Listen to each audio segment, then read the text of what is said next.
দিল। আমাদের ব্রাহ্মণ বৈষ্ণবদের একটা রীতিনীতি আছে, 5 বছরে খড়ি আর 9 বছরে দড়ি। 5 বছর বয়স হলে হাতে খড়ি দেওয়া হয়, আর 9 বছর বয়স হলে মা উপনয়ন, মানে এই যে আমার বাবা দিয়েছিল 9 বছর বয়স। তো যখন 5 বছর বয়স হলো, মাধবকে পাঠশালায় ভর্তি করে দিয়ে এলো। তো কেমন হলো জানেন? পাঠশালায় পড়তে গিয়ে ছেলেদের সঙ্গে মারামারি, লাঠালাঠি, ফাটাফাটি, একবারে বই ছেঁড়া ছেড়ে, বই খাতা সব পুকুরের জলে ভাসিয়ে দিয়ে বাড়িতে চলে এলো। বাবা যখন 9 বছর বয়স হলো, উপনয়ন দিয়ে দিল। একদিন করলো কি, পাড়ার ছেলেদের সাথে খেলতে খেলতে বইটাকে খুলে ফেলে দিল। মাধবের কাকা বাড়িতে আসতেই বলছে, হ্যাঁ রে মাধব, ভাই তোর বইটা কোথায়? বলে কাকা ওটা আমি খুলে ফেলে দিয়েছি। খুলে ফেলে দিয়েছিস কি রে? ব্রাহ্মণের ছেলে, 2 দিন বাদে যজমান বাড়িতে কাজকর্ম করতে যেতে হবে। বলে কাকা তুমি যা করছো করো, আমাকে কিন্তু বলো না। বাবা যত দিন যেতে থাকে মাধব বড় হতে থাকে, যত বড় হতে থাকে মা, তত বন্ধু বান্ধব ছুটতে থাকে। কুসঙ্গে পড়ে গেল, খারাপ বন্ধু বান্ধব এসে ছুটে গেল। কুসঙ্গে পড়ে গিয়ে, তবে একটা কথা আছে জানবেন, সৎসঙ্গে স্বর্গবাস আর অসৎসঙ্গে নরকবাস। সৎসঙ্গে স্বর্গবাস আর অসৎসঙ্গে হচ্ছে মা পরে পদে পদে সর্বনাশ। অসৎসঙ্গে পড়ে গেল, পড়ে গিয়ে করলো কি জানেন? বাবা নেশা করতে শুরু করলো। মা নেশা করতে করতে যখন নেশার পয়সা জোগাড় করতে পারলো না, চুরি করতে শুরু করলো। চুরি করতে করতে ডাকাতি, ডাকাতি করতে করতে মানুষ খুন। মাধব হয়ে উঠলো ওই এলাকার একটা সন্ত্রাস। পাশাপাশি 10-20 খানা গ্রামের মানুষ জেনে গেল মাধব একজন ডাকাত, মাধব একজন খুনি, মাধব একজন দস্যু। বাবা গ্রামের মানুষ মাধবকে দেখলে ভয়ে লুকিয়ে পড়তো, ওই যাচ্ছে মাধব ডাকাত, এত বড় দস্যু, এত বড় বাবা সন্ত্রাসবাজ। এগুলো হয় কেমন করে? আমার যে ডাকাত হলো কেন হলো? নেশা, তাই তো? নেশা থেকে চুরি, চুরি থেকে ডাকাতি, ডাকাতি থেকে মানুষ খুন। তাহলে নেশা করা ভালো না খারাপ? মায়েরা কি বলছেন, ভালো? হ্যাঁ ভালো না? আমার বাবারা যদিও বেশি নেই, তাদেরকে বলছি জিজ্ঞাসা করি, ও বাবারা আপনারা বলুন তো, নেশা করা ভালো না খারাপ? ভালো? কি বলছেন? মায়েরা বলছে ভালো নয়, কিন্তু আমি বলে যাচ্ছি আপনাদেরকে, নেশা করুন, নেশা করা ভালো। মায়েরা মনে মনে চিন্তা করবে, হ্যাঁ গো কত কষ্ট করে নেশা ছাড়াচ্ছি, আবার যদি বলে যাচ্ছে ঠাকুর মশাই নেশা ছাড়া। তবে তোমার নেশা তো অনেক রকমের আছে, নেশা কি একরকম? কারো গাড়ির নেশা, দেখবেন একটা গাড়ি আছে, একটা গাড়ি নেই, গাড়ির নেশা যাদের থাকবে। কারো বাড়ির নেশা, একটা বাড়ি আছে আর একটা বাড়ি বানাবে। কারো টাকার নেশা, কারো নারীর নেশা, কারো সুরার নেশা, কারো আবার হরি নামে নেশা। হরি নামে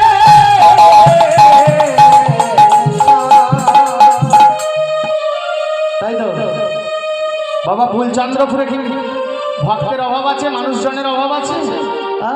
যাদের হরি নামে নেশা আছে তারাই তো বসে আছে এখনো, যাদের নেশা নেই তারা আসেনি। আবার যারা এসেছিল কিছুটা নেশা করে বাবা পালিয়ে গেছে।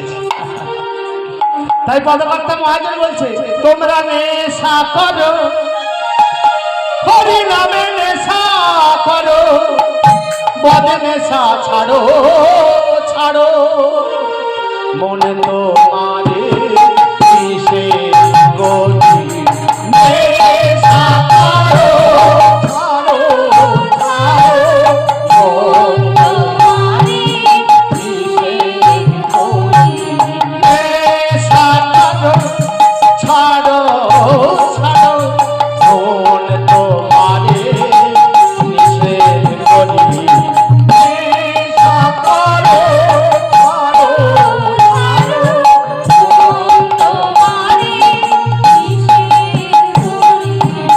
কত রকমের নেশা হয় দেখুন। আমি বেশি বলবো না, 2-4টা বলছি। চুরুট খেলে হাত ছড়ে, গাঁজা খেলে লক্ষ্মী ছাড়ে।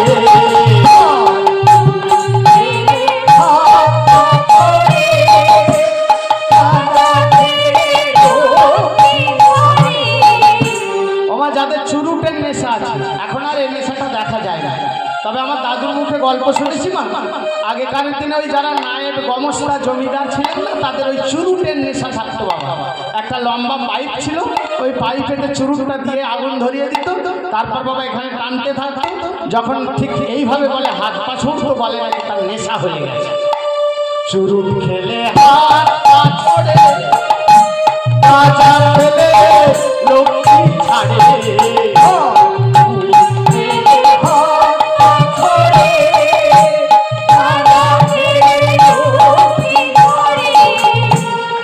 ওমা দেখবেন যাদের গাঁজার নেশা আছে, এটা এখন বর্তমান কলিযুগে খুব চলছে মা। ওই নেশাটা বলে নাকি লক্ষ্মী ছাড়া নেশা। কি গো, লক্ষ্মী ছাড়া নেশা? না না, কেন বলে জানেন? শুনেছি যারা গাঁজা খায় মা, তাদের নাকি খুব খিদে হয়। যদিও কোনোদিন খাইনি, আর খেতে যেন নাও হয়। শুনেছি যারা গাঁজা খায় তাদের খুব খিদে হয়, বলে 3 জনের ভাত নাকি একজনে খায়। তাহলে কেউ যদি 3 জনের খাবার একজনে খায় কোনো মানুষ, সেই খাওয়াটাকে আপনারা কি বলবেন? লক্ষ্মী ছাড়া খাওয়া। আর কিসের নেশা? বলে যে করে গোসুরার নেশা, হাতে না তার বাড়ি আসা। যে করে গোসুরার নেশা, হাতে না তার বাড়ি আসা। যে করে গোসুরার নেশা, হাতে না তার বাড়ি আসা।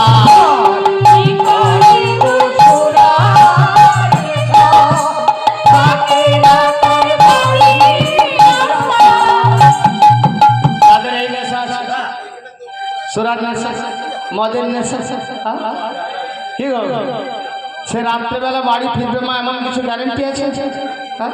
যে করে সুরার নেশা, থাকে না তার বাড়ির আশা। রাত্রেবেলা বাবা বাড়িতে যে আসবে এমন কিছু গ্যারেন্টি নাই মা। যেখানেই খাবে, খুব বেশি নেশা হয়ে গেলে ঘাড় মুচুড়ে পড়ে থাকবে। নেশা কাটলে বাড়ি ফিরবে। বেঁচে খাইছে পিতল কাঁসা,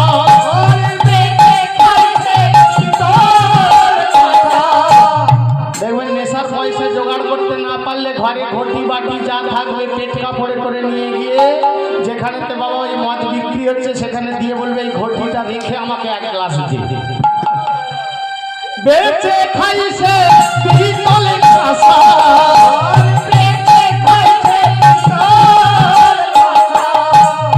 অবশেষে করে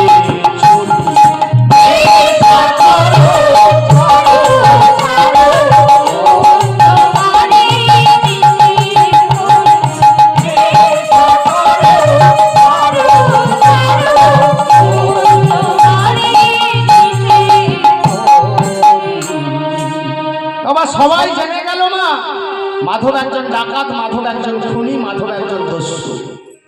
এমনকি কাকার কানে পর্যন্ত সংবাদটা চলে এলো।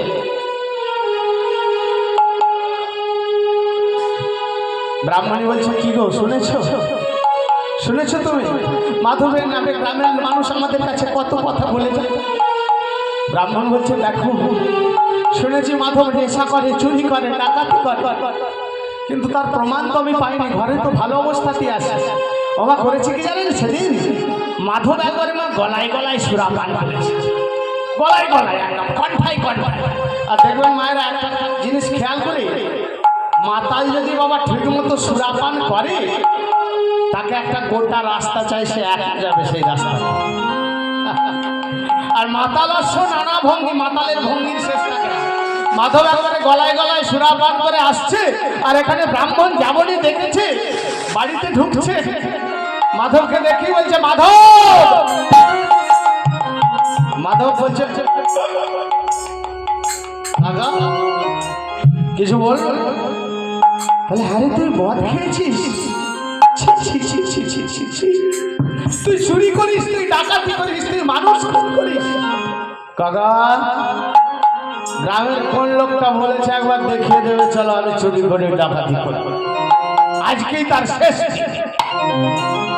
ব্রাহ্মণ মনে মনে চিন্তা করছে তাহলে তো সত্যি চুরি করে ডাকাতি করে। ব্রাহ্মণ অবনত মস্তকে দাঁড়িয়ে আছে। ব্রাহ্মণী বলছে কি গো কেমন হলো? খুব তো বলেছিলে বংশের কুলো প্রদীপ, বৃদ্ধ বয়সে আমাদের দেখাশোনা করবে, মৃত্যুর পর আমাদের মুখে আগুন দেবে, হলো তো? বলে দেখো যা হবার তো হয়ে গেছে, তার থেকে চিন্তা করো ওকে কি করে ওই পথ থেকে ফিরিয়ে আনা যায়। ব্রাহ্মণী বলছে দেখো আমার একটা মাথায় বুদ্ধি এসে গেছে। বলে কি? বলে বলে বলে মাধব তো বড় হয়ে গেছে, মাধবকে যদি বুঝিয়ে শুনিয়ে রাজি করিয়ে মাধবের যদি একটা বিয়ে দিয়ে দেওয়া যায়, তাহলে কিন্তু মাধব ওই রাস্তা থেকে ফিরলেও ফিরতে পারবে। ব্রাহ্মণ বলে হ্যাঁ গো তোমার মাথা খারাপ হয়ে গেছে, 10-20 খানা গ্রামের লোক জানে মাধব একজন ডাকাত, মাধব একজন খুনি। জেনে শুনে ওই মাধবের গলায় কে মেয়ে দেবে? ভালো ছেলেরা মেয়ে পায় না। ব্রাহ্মণী বলছে আছে গো আছে, আমার বাপের বাড়ির দেশে একটি খুব সুন্দরী সুলক্ষণা মেয়ে আছে, মাধবকে যদি রাজি করাতে পারা যায়।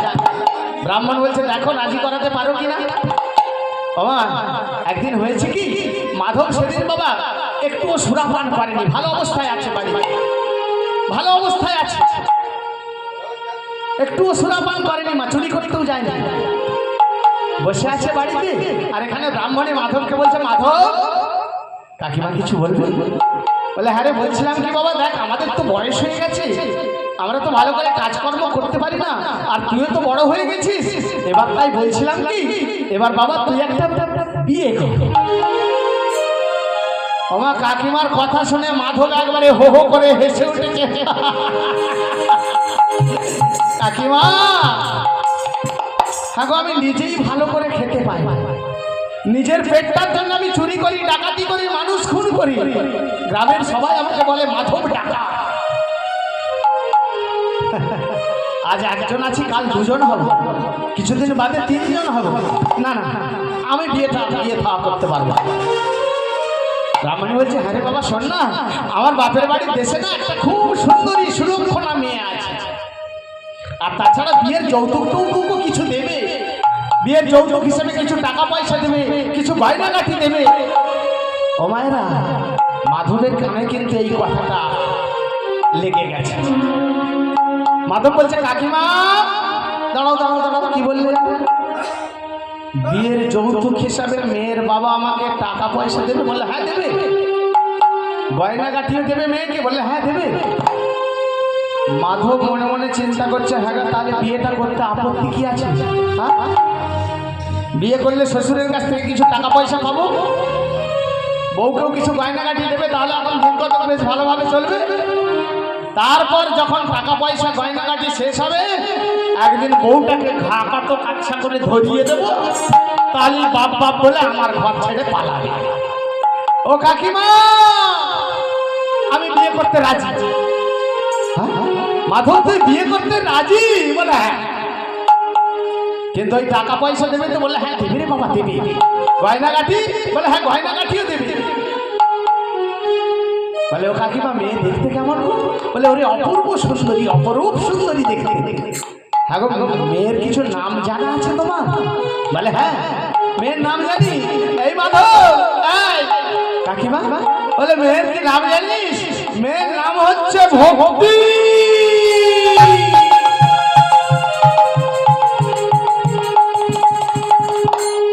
ও মায়েরা ভগবানের কেমন মিলন দেখুন। বলে ভক্তি প্রিয় মাধব,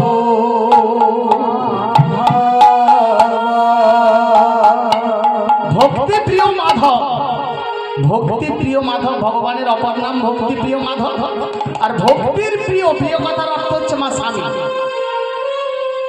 প্রিয় কথার অর্থ স্বামী, ভক্তির স্বামীর নাম হচ্ছে মাধব। তাই করলো কি একটি শুভ দিন দেখে, শুভ দিনে শুভ লগ্নে ভক্তির সাথে মাধবের বিবাহ দিয়ে দিলেন। ওগো ভক্তির সাথে মাধবের বিবাহ দিল, ভক্তির সাথে মাধবের বিবাহ দিল।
দিনে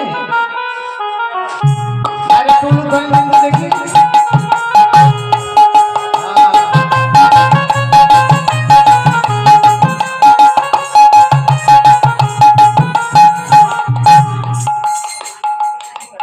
বাবা শুভ দিনে শুভক্ষণে শুভ লগ্নে বিবাহ হয়ে গেল মাধবের সাথে ভক্তি। আর ভক্তি মাধবকে স্বামী রূপে পেয়ে মা এত আনন্দ হয়েছে, কারণ মাধব তো মা ব্রাহ্মণের ছেলে গো, দেখতে ফর্সা, লম্বা চওড়া, মাথা ভর্তি চুল। ভক্তি মনে মনে খুব খুশি, মনে মনে চিন্তা করছে, নারায়ণের কাছে গিয়ে বলছে, রাধা মাধবের কাছে গিয়ে বলছে, ঠাকুর আমি সেই শিশুকাল থেকে তোমার চরণে তুলসী চন্দন না দিয়ে জলস্পর্শ করি। আমার ভক্তি ছিল অতীব কৃষ্ণ পরায়ণা, অতীব হরি পরায়ণা। আমি শিশুকাল থেকে তোমার চরণে প্রত্যেক দিন তুলসী চন্দন দিয়ে তবে জলগ্রহণ করেছি। তুমি আমাকে মনের মতো স্বামী দিয়েছ ঠাকুর, আমি যেমন চেয়েছিলাম তেমন স্বামী পেয়েছি। জানে না তো ডাকাতি করে বলে, কিন্তু প্রভু হে দয়াময়, আমি চলে যাবার পর তোমার চরণে কে তুলসী চন্দন দেবে?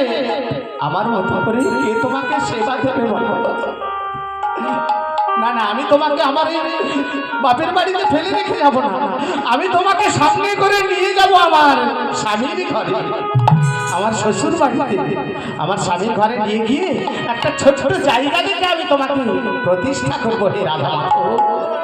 তাই ভক্তি করলো কি মা, স্বামীর সাথে যখন স্বামীর গৃহেতে এলো, ওই শাড়ির আঁচলের তলাতে সেই রাধা মাধব যুগল বিগ্রহকে সঙ্গে করে নিয়ে চলে এলো। স্বামীর সঙ্গে চলে এলো স্বামীর ঘরেতে। স্বামীর ঘরে এসে চতুর্দিকে তাকিয়ে দেখছে কোথায় কোথায় রয়েছে নারায়ণের মন্দির, কোথায় রয়েছে রাধা মাধব যুগল বিগ্রহ, কোথায় রয়েছে গোবিন্দের মূর্তি, কোথাও তো নেই। আমার ভক্তি কি দেখলে জানেন? স্বামীর বাড়িতে এসে যেদিকে তাকাচ্ছে সেদিকেই দেখছে মা হাতেতে খড়গ নিয়ে এক হাত করে জিভ বার করে দাঁড়িয়ে আছে। ডাকাতের ঘর তো, এখন সেখানে কালী মায়ের ছবি তো চতুর্দিকে, কৃষ্ণের ছবি কোথাও নেই, যেদিকে তাকাচ্ছে শুধু মায়ের ছবি। ভক্তি বলছে, হে রাধা মাধব, আমার স্বামীর বাড়িতে তো কোথাও রাধা মাধব তোমার ছবি নেই, তোমার বিগ্রহ নেই। ঠিক আছে, আমি আমার স্বামীর বাড়িতে ছোট্ট একটা জায়গা করে আমি তোমাকে প্রতিষ্ঠা করব। তাই ভক্তি করলো কি মা, ওই স্বামীর গৃহেতে মাধবের বাড়িতে একটা ছোট্ট জায়গায় সেই রাধা মাধবকে প্রতিষ্ঠা করলো। প্রত্যেক দিন তুলসী চন্দন দিয়ে তবে জলস্পর্শ করে। আর এখানে ভক্তিকে বিবাহ করে মাধব ডাকাতি করতে যাওয়া ভুলে গেল। আর ডাকাতি করতে যায় না, ভক্তির রূপে, ভক্তির গুণে, ভক্তির সেবায়, ভক্তির ভালোবাসায় মাধব পুরোপুরি ডাকাতি করতে যাওয়া ছেড়ে দিল। কেন জানেন? ওই যে শ্বশুর বাড়ি থেকে কিছু টাকা পয়সা দিয়েছে যৌতুক হিসাবে, বেশ কিছুদিন চলছে, আর তো পয়সার অভাব হয় না। এভাবে দেখতে দেখতে দেখতে দেখতে যখন টাকা পয়সাগুলো মা ফুরিয়ে গেল, এবার করলো কি, ওই ভক্তির গা থেকে একটা একটা করে গহনাগুলোকে খুলতে লাগলো। গহনাগুলো যখন শেষ হয়ে গেল, মনে মনে চিন্তা করছে, না ভক্তিকে আর রাখা যাবে না, এবার ভক্তিকে বাড়ি থেকে তাড়িয়ে দিতে হবে। এবার আমাকে ডাকাতি করতে যেতে হবে, কারণ ডাকাতি না করতে গেলে খেতে পাবো না। আর ভক্তিকে রাখবো না, ভক্তিকে তাড়িয়ে দেবো। আবার মনে মনে চিন্তা করছে, না তাড়াবো না, মেয়েটা বড় ভালো, আমাকে খুব ভালোবাসে, খুব সেবা যত্ন করে আমার। বাড়িতে একটা কুকুর বেড়াল থাকলেও তো তার প্রতি মায়া পড়ে যায়। যেমন আছে থাক, যদি কোনোদিন জানতে চায়, যদি কোনোদিন আমাকে প্রশ্ন করে, সেদিন আচ্ছা করে ঘাঘরটাকে ধরিয়ে দেব, তাহলে চলে যাবে। তাই মাধব বাড়িতে প্রত্যেক রাত্রিতে চলে যায় ডাকাতি করতে। রাত্রিবেলা গভীর রাত্রিতে স্ত্রীর পাশ থেকে উঠে চলে যায় ডাকাতি করার জন্য। কোন স্ত্রীর পাশ থেকে যদি প্রত্যেক দিন তার স্বামী চলে যায় মা আপনারা বুঝতে পারবেন না। ভক্তের ঘুম ভেঙে যায়, কোথায় যায় সারা এত রাত্রিতে প্রতিদিন চলে যায়, কোথায় যায়? জিজ্ঞাসা করবো না না না, জিজ্ঞাসা করলে বড় বলেছি তাহলে তো স্বামীকে সন্দেহ করা হবে।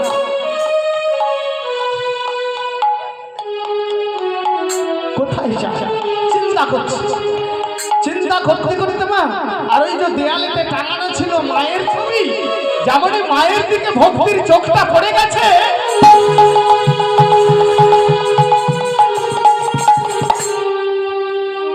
মাগো আমি বুঝতে পেরেছি মা, আমি বুঝতে পেরেছি। ও মা আমি জানি আমার স্বামী প্রতিদিন রাত্রিবেলা তোর পূজা করতে যায়। আমার স্বামী তো তোর ভক্ত, আমার স্বামী তো তোর পূজা করে, তাই প্রত্যেকদিন রাত্রিবেলা তোর পূজা করতে যায়। কিন্তু মা ও মা মাগো আমি তো তোর পূজা করতে পারবো না, আমি কেমন করে তোর পূজা করবো?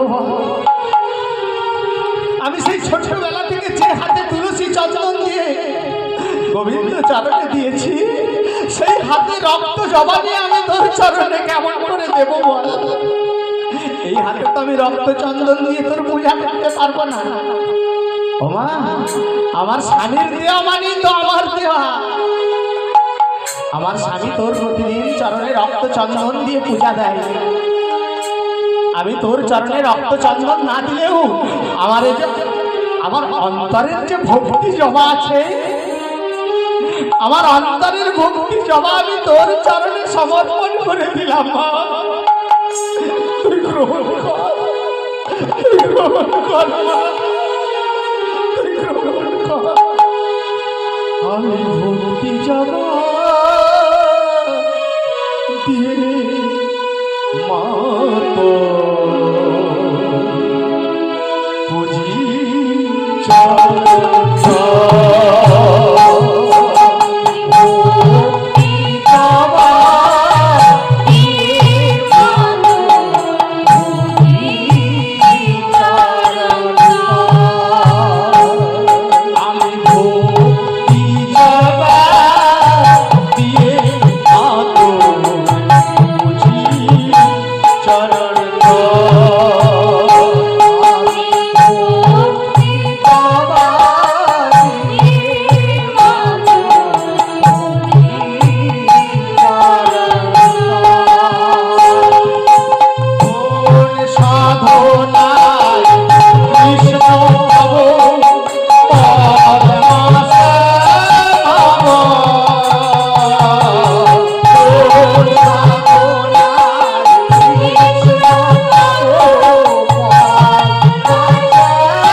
আমার এই অন্তরের ভক্তি জমা তুই গ্রহণ।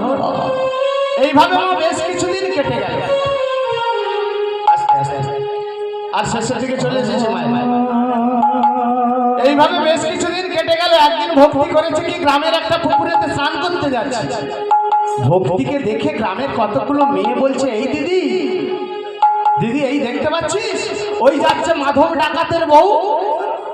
ও মা যেমনই শুনতে পেয়েছে কথাটা, সঙ্গে সঙ্গে ভক্তি চিন্তা করছে আমাকে বলছে।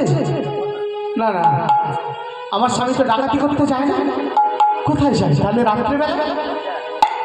আর একজন বলছি, এই দেখেছিস কত সুন্দরী দেখতে, এখন পড়লি তো পড়লি একেবারে ডাকাতের গলায় পড়লি। তো আমাকেই বলছি। আমার সঙ্গে সঙ্গে ছুটতে ছুটতে চলে গেল বাড়িতে। স্বামী স্বামী এই ভক্তি কি হয়েছে রে স্বামী? স্বামী প্রত্যেকদিন রাত্রেবেলা তুমি কোথায় যাও আমার কাছ থেকে?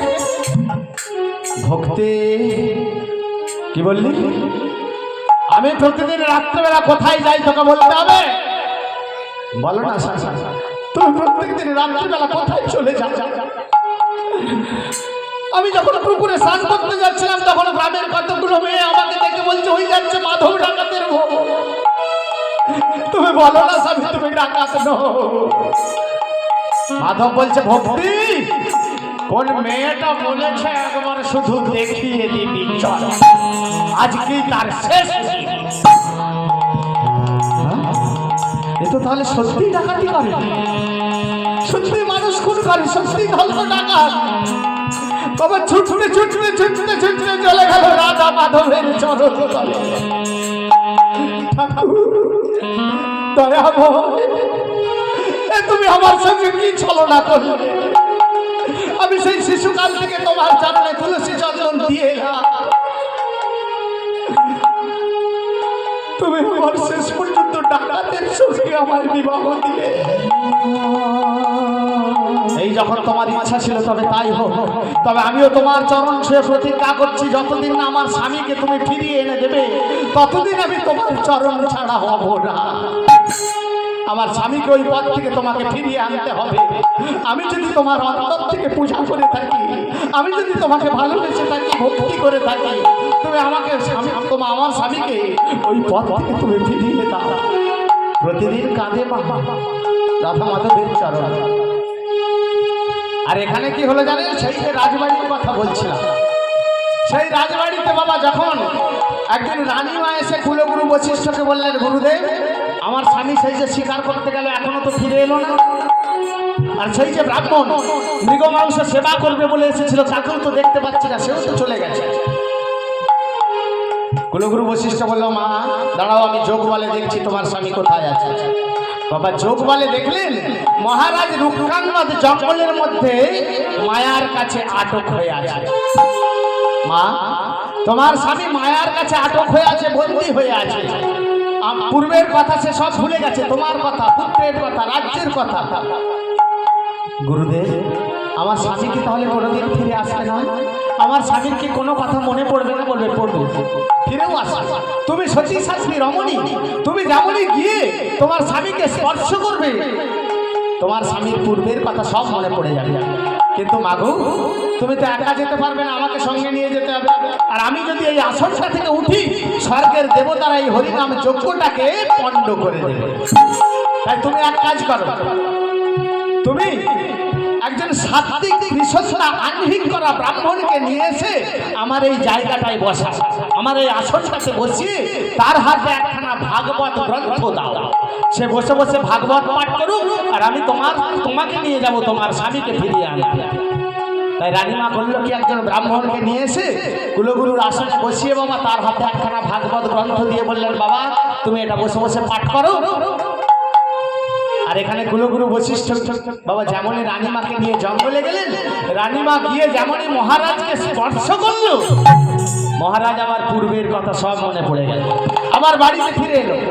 আর প্রত্যেকদিন বাবা সেই ব্রাহ্মণ রাজবাড়িতে ভাগবত পাঠ করে। মা প্রতিদিন আপনাদের মতো ভক্তরা এসে প্রত্যেকদিন শ্রবণ করে। চতুর্দিকে খবরটা ছড়িয়ে পড়লো, ভক্তির কানে খবরটা চলে গেল। ভক্তি মনে মনে চিন্তা করলো আমার স্বামীকে যদি নিয়ে যাই ভাগবত শ্রবণ করাতে, নিয়ে গিয়ে যদি ভাগবত শ্রবণ করিয়ে যদি ওই রাস্তা থেকে খারাপ পথ থেকে নোংরা পথ থেকে ফিরিয়ে আনলেও তো আনতে পারি। তাই একদিন স্বামীর কাছে এসে বলছে স্বামী, মাধব বলছে কিরে কি হয়েছে, কিছু বলবি? তাহলে স্বামী শোনো না রাজবাড়িতে ভাগবত পাঠ হচ্ছে। কি পাঠ? ভাগবত পাঠ, ভাগবত পাঠ, ভাগবত। হ্যাঁ তো কি হয়েছে? চলো না আমরাও যাই। বললে হ্যাঁ রে আমরা গিয়ে কি করবো? ভাগবত পাঠ কি সেটা? সেটা কি খাওয়ার জিনিস না পড়ার জিনিস রে? বলে খাওয়ার জিনিস পড়ার জিনিস কি গো? ভাগবত পাঠ মানে হরি কথা, কৃষ্ণ কথা, হরি নাম,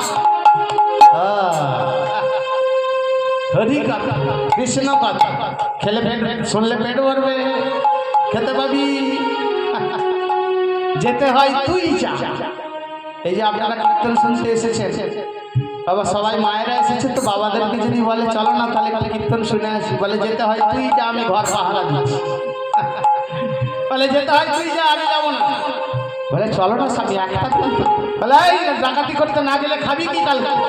তাহলে প্রত্যেক দিনের সংসার খরচ থেকে আমি কিছু কিছু বাঁচিয়ে রেখেছি, চলো না একটা দিন তো। তাছাড়া সেখানে কত ভালো ভালো লোক আসবে জানো, কত দামি দামি লোক আসবে সেখানে, কত রাজ রাজারা আসবে, কত ধনী ধনী ব্যক্তিরা আসবে, কত রানীরা আসবে। মাধব বলছে এই দাঁড়া দাঁড়া, কি বলবো, সেখানে রাজ রাজারা আসবে? বলে হ্যাঁ আসবে। রানীরা আসবে? বলে হ্যাঁ আসবে। ধনী ধনী লোকেরা আসবে, তাদের স্ত্রীরা আসবে? বলে হ্যাঁ আসবে। বলে হ্যাঁ রে, তাদের গায়ে গয়না থাকবে?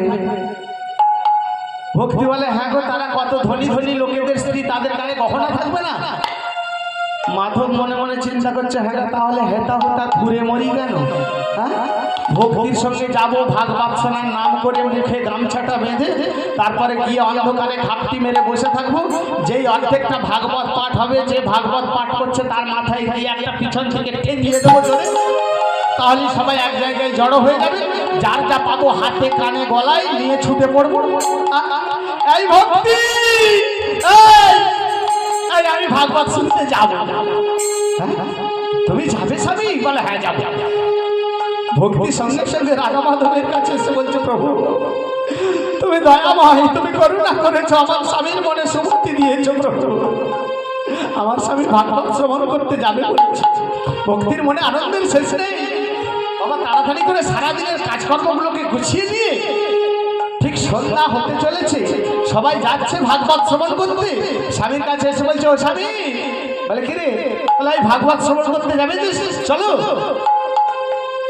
মাধব বলে হ্যাঁ রে, এখন থেকে কোথায় যাবে? এই তো সবে মাত্র সন্ধ্যা হয়েছে। বলে এখনই তো যেতে হবে, সবাই যাচ্ছে। মাধব মনে মনে চিন্তা করছে, সন্ধ্যাবেলা ডাকাতি করবো কেমন করে? ডাকাতি করতে গেলে তো একটু ভারী রাত হতে হবে, মা, তবে তো ডাকাতি করা যাবে। বলে আমরা একটু পরে যাবো, ওরা যাচ্ছে যাক, আমরা একটু ভারী রাত করে যাবো। বলে হ্যাঁ গো, ভারী রাত করে গেলে তো ভাগবত পাঠ শেষ হয়ে যাবে। শেষ হয়ে যাবে মনে মনে চিন্তা করছে, অন্ধকার তো হয়ে গেছে, মুখে গামছাটা বেঁধে চলে যাব, তারপর পিছন থেকে গিয়ে যে পাঠ করবে তার মাথায় দেবো একটা, তাহলে সব এক কাছে জড়ো হয়ে যাবে, যার যা পাবো নিয়ে ছুটে পড়বো। এই ভক্তি, এই শোন না, এই তুইও তৈরি হয়ে নে, আমিও তাড়াতাড়ি করে তৈরি হয়ে নে। আমার মাধব বললো কি আজকে ভাগবত শ্রবণ করতে যাবে বলে তৈরি হচ্ছে কেমন ভাবে, ঠিক মাল শার্ট মেরে ধুতিটা পড়ছে, যেমন করে ডাকাতি করতে যায় মাল শার্ট মেরে ধুতিটা পড়ছে।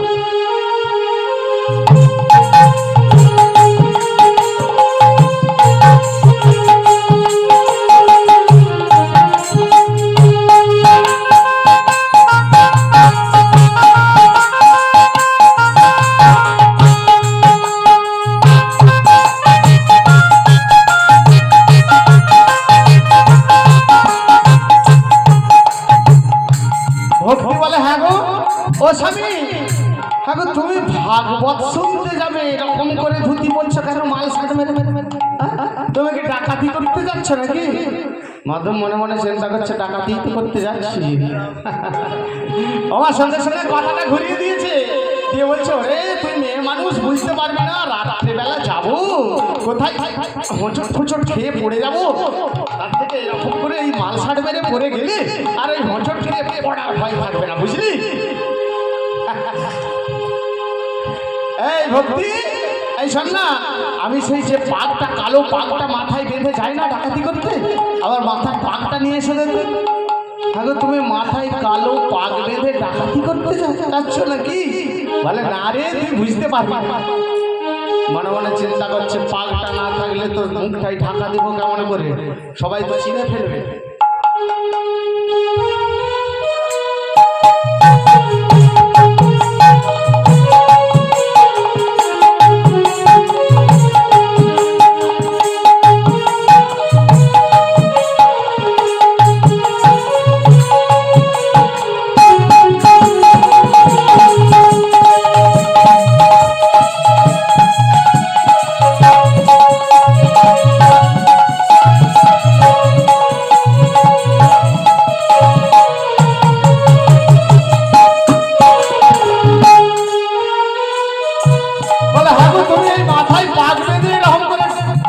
ভাগবত শুনতে যাবে। বলে ওরে রাত্রেবেলা যাবো কোথায়, ঠান্ডা ঠান্ডা লেগে যাবে, মাথায় পাগটা বাঁধা থাকলে তাহলে আর চিন্তা নেই। এই শোন না, যে লাঠিটা নিয়ে আমি ডাকাতি করতে যাই সেই লাঠিটাই নেই। বলে হ্যাঁ গো, লাঠিটা নিয়ে তুমি কি করবে? মনে মনে ভাবছে লাঠিটা না হলে ওই যে পাঠ করবে তার মাথায় ঠ্যাঙাবো কি? যে ভাগবত পাঠ করবে তার মাথায় ঠ্যাঙাতে হবে তো। বলে ওরে লাঠিটা কেন নিয়েছি জানিস? ওরে লাঠিটা হচ্ছে একটা বল, বুঝলি? রাত্রেবেলা কোথায় সাপ খুব রাস্তায় থাকবি, লাঠিটা থাকলে একটা সাহস পাওয়া যায়। এই তুই তৈরি হয়েছিস? আমি কিন্তু তৈরি হয়ে গেছি। আজকে তাই করলো কি, আজকে ভক্তিকে সাথে নিয়ে মাধব চলে যাচ্ছে ভাগবত শ্রবণ করতে রাজবাড়িতে। আর ভক্তির সাথে মাধব যায় ভাগবত শুনতে, ভক্তির সাথে মাধব যায় ভাগবত শুনতে। আর ধীরে ধীরে উপনীত রাজার গৃহেতে, ধীরে ধীরে উপনীত রাজার গৃহেতে, ধীরে ধীরে উপনীত রাজার গৃহেতে, চলেছে মাধব ভক্তিকে সঙ্গে করি, চলেছে মাধব।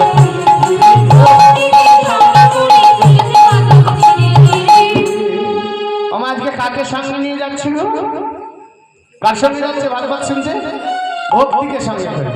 এবার আমি যদি আপনাদেরকে জিজ্ঞাসা করি যে আপনারা কাকে সঙ্গে করে এনেছেন, কার সঙ্গে এসেছেন? নিজে নিজেই এসেছেন সবাই? হ্যাঁ ঠিক, ঠিক বলেছে। ভক্তি আছে যাদের তারাই তো এসেছে।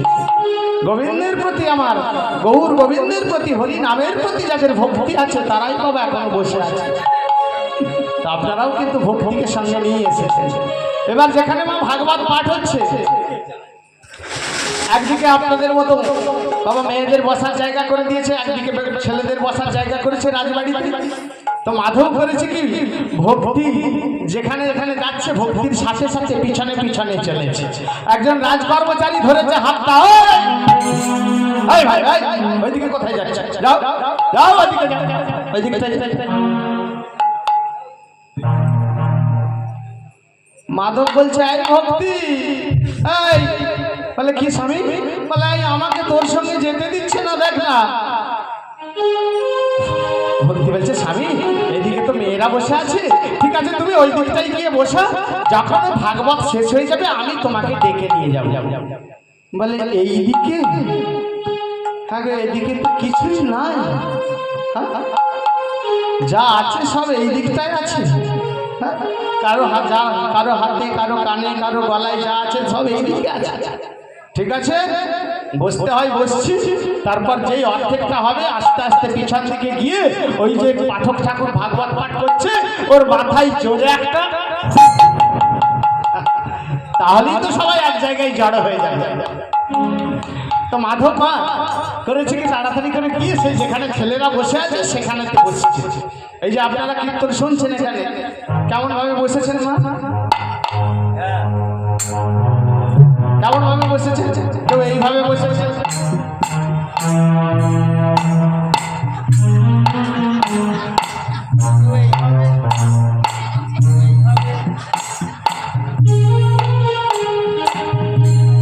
না না, যে যেমন ভাবে বসে আছেন সে সেইভাবেই বসুন।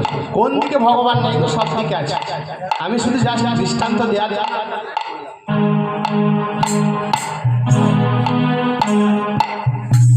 বাতের রোগ থাকলে কি করবেন, কিছু করার তো নেই। তা আপনারা এইভাবে বসেছেন। মাধব কেমন বসছে দেখুন। মাধব গিয়ে মা যেদিকে ছেলেরা বসেছে ঠিক মাঝখানটাতে প্রবেশ করেছে, মাঝখানটায় গিয়ে মাধব বসছে মা ঠিক এইভাবে।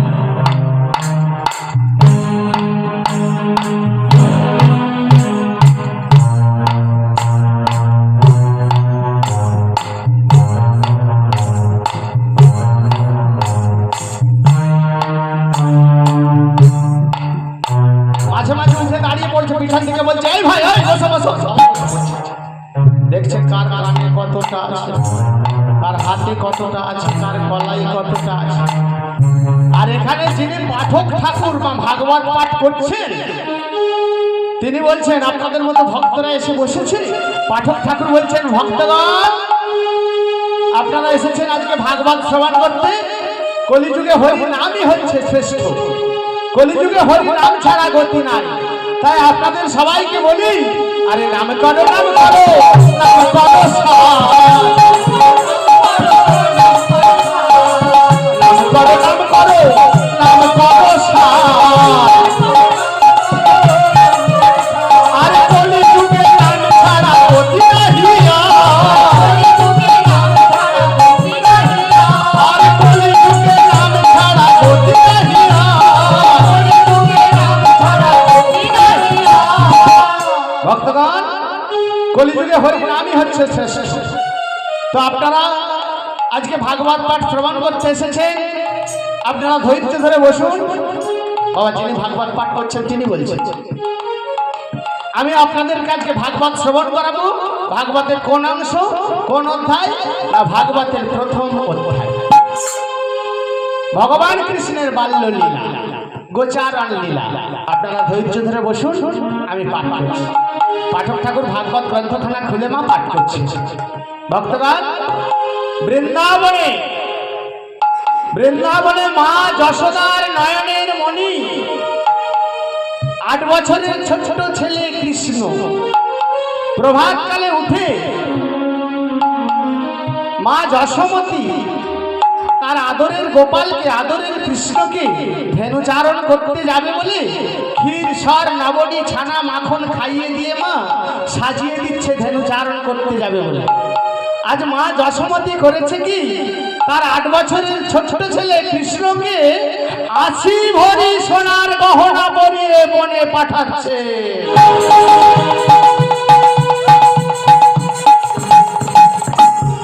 মাধব বসেছিল এইভাবে, শুনে সোজা হয়ে দাঁড়িয়ে গেছে।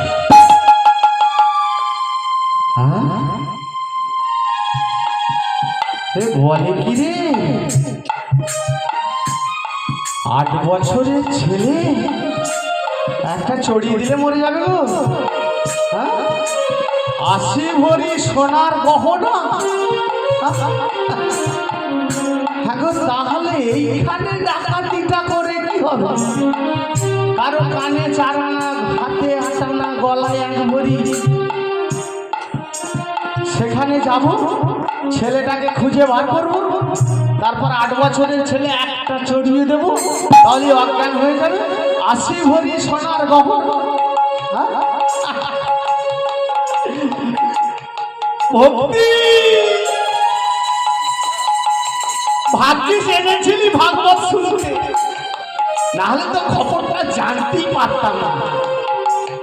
ঠাকুর মশাই আচ্ছা জবর খবরটা দিয়েছে, যদি আনতে পারি একটা ভাগ আমরা। কিন্তু জায়গাটা কোথায় বলবো? ও মূর্খ মানুষ তো ভুলে গেছে, ভুলে গেছে জায়গাটা। পাঠক ঠাকুর আবার পাঠ করছে, মা বৃন্দাবনে মা যশোদার নয়নের মণি। তার মানে জায়গাটার নাম তাহলে বাবা বৃন্দাবন না বাবা, গিটি মেরে রাখি, তাহলে আর ভুলবো না। কোথায় বললো, কোথায় বললো জায়গাটা? পাঠক ঠাকুর আবার বারে বারে বলছে, মা বৃন্দাবনে ভগবান, বৃন্দাবনে মা যশোদার নয়নের মণি। জায়গাটার নাম তাহলে বৃন্দাবন। এই ছেলেটার নামটা কি যেন বললো? পাঠক ঠাকুর আবার পাঠ করছে, মা বৃন্দাবনে মা যশোদার নয়নের মণি কৃষ্ণ। ছেলেটার নাম তাহলে কৃষ্ণ।